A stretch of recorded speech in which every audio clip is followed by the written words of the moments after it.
এই আগামী 12 তারিখের নির্বাচনের পরই হবে আওয়ামী লীগের বাংলাদেশের রাজনীতিতে নতুন ভাবে প্রস্ফুটিত হওয়ার সুযোগের সূচনা। যেই ক্ষমতা আসুক এতে আমাদের কিচ্ছু যায় আসে না। আমরা বাংলাদেশের মানুষের রাজনীতি করি, আমরা বাংলার মানুষের অধিকার স্বাধিকার স্বাধীনতার রাজনীতি করি।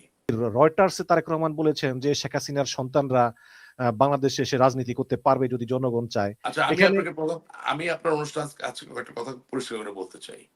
প্রথম কথা, যদি 5ই আগস্টের ওই আন্দোলন বা গণ অভ্যুত্থান না হতো, আওয়ামী লীগ বলতে যেই দলটা বোঝানো হয় আওয়ামী লীগ, যেই আওয়ামী লীগকে সুন্দরবনের ম্যানগ্রোভ ফরেস্টের কর্দমাক্ত মাটিতে আপনি খুঁজে পাবেন, যে আওয়ামী লীগকে আপনি আবার বড় পুকুরিয়ার কয়লার খনিতে খুঁজে পাবেন, যে আওয়ামী লীগকে আপনি কৈলাস টিলায় খুঁজে পাবেন, যে আওয়ামী লীগকে আপনি ক্রেওকাটং এ খুঁজে পাবেন, যে আওয়ামী লীগকে আপনি বঙ্গোপসাগরের প্রতিটা বিন্দু বিন্দু নোনা পানিতে খুঁজে পাবেন, সেই আওয়ামী লীগ হারিয়ে যেত যদি আন্দোলন সংগ্রাম না হতো। এটা আবার কেমন কথা? জি, আওয়ামী লীগ বেঁচে গেছে। আমি আসবো, এটাতে আসবো। আমি একটা আওয়ামী লীগ বেঁচে গেছে, আওয়ামী লীগ বেঁচে গেছে, আমরা ক্ষতিগ্রস্ত হয়েছি। আমাকে দেশের বাইরে থাকতে হচ্ছে, অনেক মন্ত্রী এমপি কে পালিয়ে যেতে হয়েছে, অনেকে ক্ষমতা হারিয়েছে, অনেকে মারা অনেকে গেছে। টাকা পয়সা ইনকাম বন্ধ হয়ে গেছে, অনেক কিছু হয়েছে, অনেকে মারা গেছেন, অনেকে আত্মহত্যা করেছে, কিন্তু আওয়ামী লীগ বেঁচে গেছে। এক।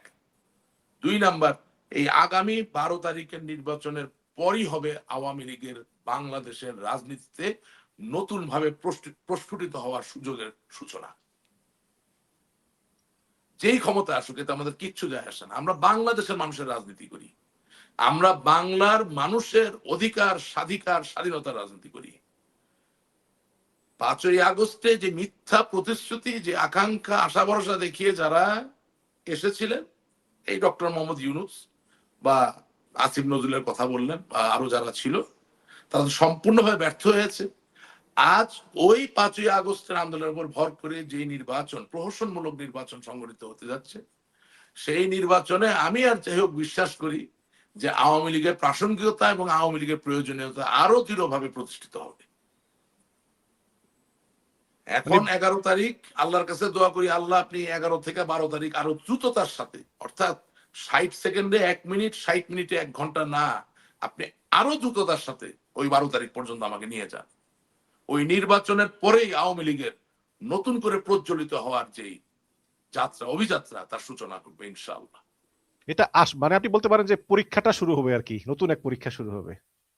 আমি তো বললাম আওয়ামী লীগের প্রজ্বলিত হওয়ার যাত্রার সূচনা হবে আগামীকালকে থেকে। কিন্তু অনেক অনেক মানুষই মনে করতেছে যে যদি আওয়ামী লীগ আবার ক্ষমতা আসে তাহলে তারা আবার ভয়ঙ্কর হয়ে যাবে, গত 15 বছরের মতো তারা আবার মানে মানবাধিকার লঙ্ঘনের বিভিন্ন কাজকর্ম করবে।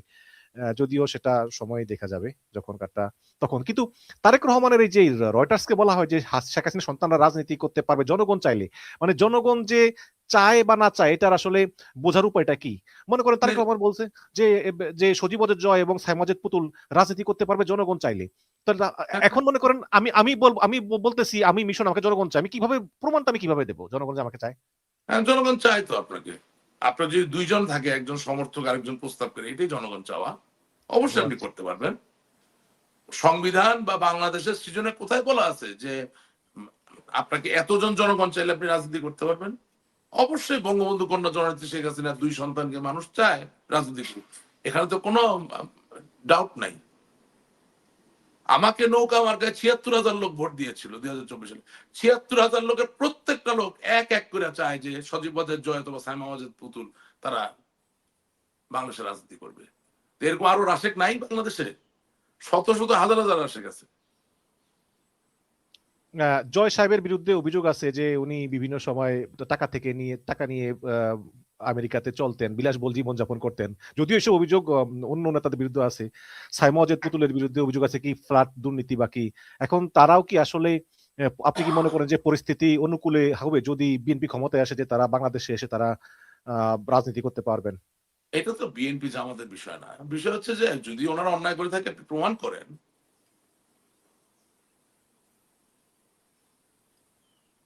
যদি ওনারা অন্যায় করে থাকেন আপনি প্রমাণ করেন। ওনারাও কি বলছেন যে আমরা অন্যায় করলে আপনারা আমাদেরকে শাস্তি দিবেন না? ওনারা তো বলছেন যে সত্যিকার ভাবে যদি প্রমাণ কিছু করতে পারেন করেন। কিন্তু এখন আপনার কাছে কি মনে হয় যে যে জিনিসটা এত সহজ হবে? মনে করেন যে অনেকেই বলতেছে যে বিএনপি যদি ক্ষমতায় আসেও তাহলে জামাত ইসলামী একটা মানে তারা অবশ্যই ইতিমধ্যে বলতেছে জামাত ইসলামী ইতিহাসের সবচেয়ে সেরা রেজাল্ট করবে। মনে করেন 100ই পাইলো, হ্যাঁ 100 পাইলো। তাহলে এই পার্লামেন্টে এবং পার্লামেন্টের বাইরে একটা শক্তিশালী অবস্থান, সেই শক্তিশালী অবস্থানের কারণে তারেক রহমান কি ইচ্ছা করলেই যে কোনো সিদ্ধান্ত তিনি ইচ্ছা করে নিতে পারবেন, বিশেষ করে ভারতের সঙ্গে সম্পর্ক উন্নয়ন এবং আওয়ামী আচ্ছা লীগের পুনর্বাসনের ক্ষেত্রে তারেক আচ্ছা রহমান কি ইচ্ছা করলেই পারবেন? আমার তিনি মনে মনে আচ্ছা করেন প্রধানমন্ত্রী হলো তার পারা সম্ভব কিনা? আচ্ছা আমার বক্তব্যে কতগুলো জিনিস আমি আবার পরিষ্কার করে আসছি। আমি কি বলেছি? আমি বলেছি আগামীকালকের নির্বাচনে no vote, sorry no vote no vote. হুম, আবার বলি, আগামীকালকের নির্বাচনে আমাদের অবস্থান, আওয়ামী লীগের অবস্থান no vote no vote. No vote. নৌকা নাই, ভোট নাই, এটা হচ্ছে আমাদের অবস্থান এক।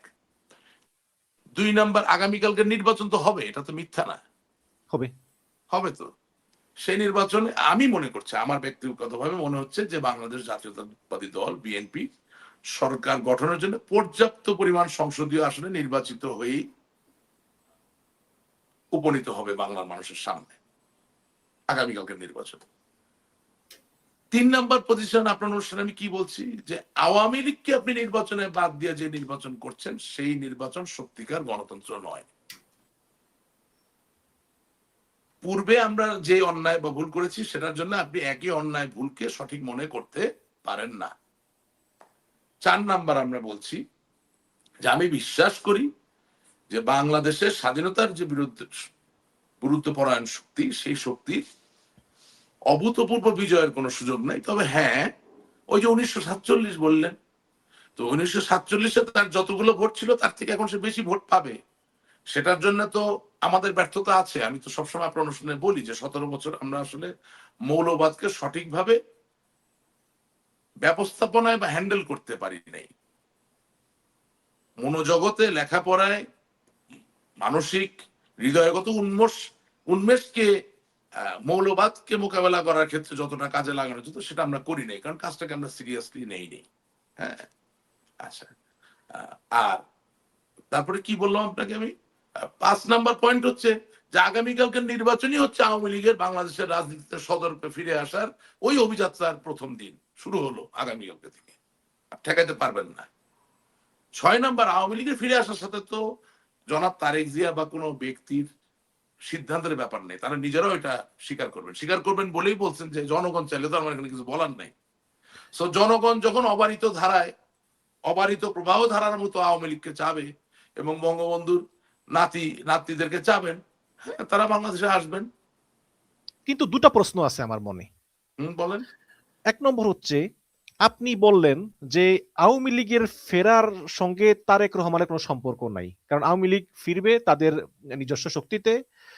ঠিক আছে, কিন্তু আমরা দেখেছি যে একটা কথা প্রচলিত আছে যে শেখ হাসিনা যখন বঙ্গবন্ধুর মৃত্যুর পরে তিনি ভারতে ছিলেন, সেখান থেকে তিনি কিন্তু তৎকালীন প্রেসিডেন্ট জিয়াউর রহমানের সবুজ সংকেত পেয়েই কিন্তু ফিরেছিলেন। হ্যাঁ, তো এখানে যদি বিএনপির কাছ থেকে সবুজ সংকেত না পায় তাহলে আওয়ামী লীগ ফিরবে কিভাবে, এইগুলো একটা। আর দ্বিতীয় হচ্ছে যে যেখানে শেখ হাসিনা সরাসরি বলতেছে নো ভোট নো ভোট, এবং একজন আওয়ামী নেতা হিসাবে আপনিও বলতেছেন নো ভোট নো ভোট, আপনি আপনার ফেসবুক পোস্টেও দিয়েছেন। যদি আগামীকালকে আমরা দেখি যে ভোটের হার 70%, 80%, 90% পড়তেছে, তাহলে আওয়ামী লীগের এটা কি মানে আওয়ামী লীগের জন্য একটা ইয়ে কিনা, মানে ব্যাকওয়ার্ড সিচুয়েশন কিনা, যে আওয়ামী লীগের প্রত্যাবর্তনের আর কোনো সম্ভাবনা নাই, জনগণ আওয়ামী লীগকে মানে ইয়ে করেছে, প্রত্যাখ্যান করেছে বলেই ধরে নেওয়া যায় কিনা? আচ্ছা, প্রথম কথা হচ্ছে যে আগামীকালকে যদি 70-80% ভোট পড়তে দেখেন তাহলে তো দুটো বক্তব্য আসতে পারে এবং বাস্তবতার উপর নির্ভর করে। একটা হচ্ছে আপনারা সিল মেরেছেন, 70% দেখিয়েছেন। আর যদি সত্যি খুব নির্ঝঞ্ঝাট নির্বাচন হয়ে থাকে যেখানে কোনো অনিয়ম বা কোনো ভোট চুরি বা সিল মারার কোনো অভিযোগ নাই, তাহলে তাহলে সেক্ষেত্রে মনে করতে হবে যে আওয়ামী লীগ একটা বড় অংশ ভোট দিতে গিয়েছে, সেটার জন্য তো আওয়ামী লীগ দুর্বল হয়ে গেল না। স্থানীয়ভাবে কোনো বোঝাপড়ায় যদি কোনো আওয়ামী ব্যক্তি গিয়ে ভোট দিয়ে ফেলেন, সেটা আমার জন্য খুব বাঞ্ছনীয় বা পছন্দনীয় না হইলেও সে তো রাজাকার হয়ে গেল না, বা সে তো দল থেকে খারিজ হয়ে গেল না, তাই না? এটা গেল এক। 2 নাম্বার হলো, বাংলাদেশের মানুষকে হত্যা করলেন, বুদ্ধিজীবীদেরকে হত্যা করলেন, বাংলাদেশের মাদেরকে ধর্ষণ করলেন 1971 সালে, আর আপনি কোনোদিনও কোনো নির্বাচনে 10%-এর বেশি ভোট পাইলেন না, সেই দল যদি 54 বছর টিকে থাকতে পারে বাংলাদেশে, তাহলে আওয়ামী লীগের মতো একটা দল একটু কম ভোট পাইলো বা আপনি মনে করতেছেন বলে ফিরতে পারবেন, এটা কোন যুক্তি?